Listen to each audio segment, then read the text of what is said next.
জয় কৃষ্ণ। তো এসে গেলাম ভগবদ্গীতা সন্দেশ পর্বে। তো দ্বিতীয় অধ্যায়ের নাম হচ্ছে সাংখ্যযোগ। তো এখানে দেহ আত্মার বিশ্লেষণাত্মক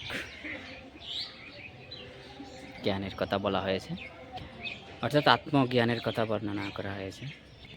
তো দ্বিতীয় ভাগের নাম হচ্ছে বুদ্ধিযোগ। দ্বিতীয় বাক্যে বুদ্ধিযোগ নিষ্কাম কর্মে যোগের কথা বলা হয়েছে।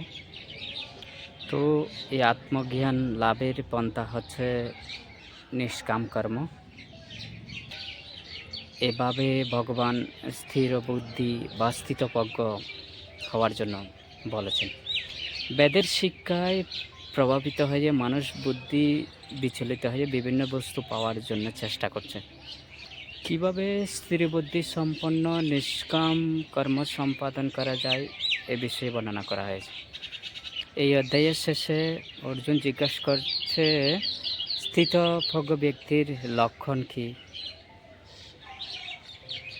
স্থিতপ্রজ্ঞ ব্যক্তি কীরকম কথা বলে, কিভাবে বসে, কিভাবে বিচরণ করে তা জিজ্ঞেস করছেন।